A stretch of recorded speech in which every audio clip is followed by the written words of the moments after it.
AP ముఖ్యమంత్రి చంద్రబాబు అధ్యక్షతన ఇవాళ్ల AP cabinet భేటీ కాబోతోంది.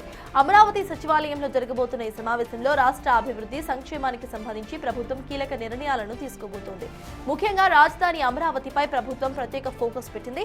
అమరావతి గ్రామాల్లో అనాథలైన పిల్లలకు నెలకు 5,000 రూపాయల చొప్పున పెన్షన్ ఇచ్చే మానవీయ పథకానికి నేడు కేబినెట్ ఆమోదం తెలుపబోతోంది. అలాగే రాజధాని నిర్మాణ పనులను పరుగులు పెట్టించేందుకు హడ్కో నుంచి 4,450 కోట్ల భారీ రుణం పొందే అంశాలపై కూడా చర్చను జరిపించబోతున్నారు.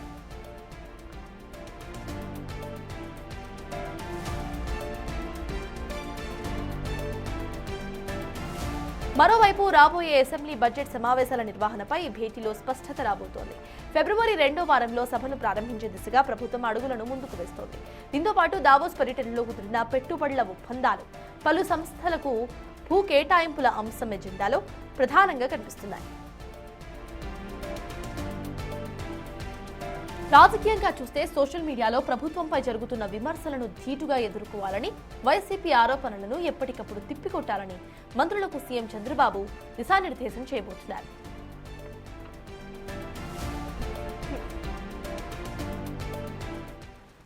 ఇవాళ జరగబోతున్న ఏపీ కేబినెట్ భేటీకి సంబంధించిన పూర్తి డీటెయిల్స్ మా ప్రతినిధి శివ అందిస్తారు. శివ, చెప్పండి, ఇవాళ కేబినెట్ లో భేటీకి ఆమోదముద్ర పడే అవకాశం ఉందనుకోవాలి.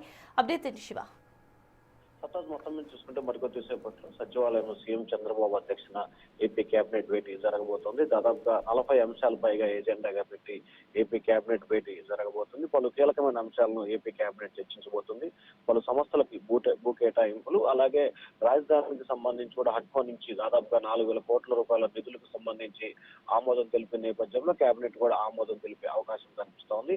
అలాగే రాజధానిలో వీధిపోటు ప్లాట్లకు సంబంధించి 112కు సంబంధించి ఉన్న వాటిని వేరే చోట ఇచ్చేందుకు ఏపీ ప్రభుత్వం ప్రణాళికలు సిద్ధం చేస్తూ ఉంది. అలాగే వైఎస్ఆర్సీపీకి సంబంధించి చేస్తున్న విమర్శలను తిప్పికొట్టడంతో పాటు ప్రజల్లో పార్టీ పట్ల, ప్రభుత్వం పట్ల వ్యతిరేకత లేకుండా జాగ్రత్తగా వ్యవహరించాలనే అంశానికి సంబంధించి, అలాగే ఇటీవల కాలంలో కొన్ని అంశాలకు సంబంధించి వైఎస్ఆర్సీపీ ప్రతిదాన్ని కూడా రాజకీయంగా పూర్తి స్థాయిలో కూడా వినియోగించుకునే ప్రయత్నం చేస్తాం, దీన్ని ఖండించాల్సిన అవసరం ఏర్పడుతుందని చెప్పాడు. అలాగే అమరావతి గ్రామాల్లో అనాథైన పిల్లల కోసం పెన్షన్ పథకాన్ని ఏర్పాటు చేయాలని చెప్పి ప్రభుత్వం భావిస్తా ఉంది. వీటన్నిటికి సంబంధించి అభివృద్ధి ఆమోదానికి సంబంధించి కూడా కేబినెట్ నిర్ణయం తీసుకుపోయే అవకాశాలు కనిపిస్తున్నాయి.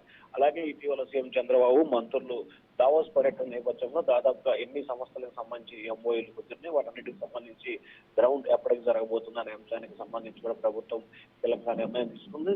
దావోస్ పర్యటనలో దాదాపుగా 2,50,000 కోట్ల రూపాయలకు సంబంధించి ఎంఓఏలు జరిగినాయి. దీంట్లో 68 సంస్థలకు సంబంధించి ఇప్పటికీ ఆంధ్రప్రదేశ్ లో పనులు ప్రారంభించేందుకు సిద్ధమైన నేపథ్యం కనిపిస్తుంది. వాటన్నిటికీ భూ కేటాయింపులు జరిగే అవకాశం కనిపిస్తుంది. ఇప్పటికే 46 కంపెనీలకు సంబంధించి ఆంధ్రప్రదేశ్ లో పెట్టేందుకు ముందుకొచ్చే వాటికి భూ కేటాయింపు కూడా జరిగింది. వాటి పనితీరు ఏ రకంగా ఉంది, అలాగే మిగిలిన కంపెనీలు ఏ రకంగా ముందుకు వెళ్తున్నాయి, అలాగే భూములు తీసుకున్న కంపెనీలు ఏ రకంగా అభివృద్ధి చేస్తున్నాయా లేదా, అక్కడ నిర్మాణ సంస్థలు చేపడుతున్నాయా లేదా అనేది చర్చించి వారికి అవసరమైన భూ కేటాయింపు రద్దు చేసే దిశగా కూడా ప్రభుత్వం ఈరోజు కేబినెట్ భేటీలో ప్రత్యేకంగా చర్చించబోతున్నట్టు తెలుస్తోంది. మరొక వైపు ఏపీ కేబినెట్ కి సంబంధించి కూడా త్వరలో జరగబోతుంది. అంటే ఈ వచ్చే నెల 11, 12వ తేదీ నుంచి జరగబోతున్న ఏపీ శాసనసభ బడ్జెట్ సమావేశాలకు సంబంధించి ఎన్ని రోజులు నిర్వహించాలి, ఏ అంశాలు ప్రధానంగా చర్చించాలి అనే అంశానికి సంబంధించి కూడా చర్చించే అవకాశం కనిపిస్తా ఉంది. Thank you Shiva.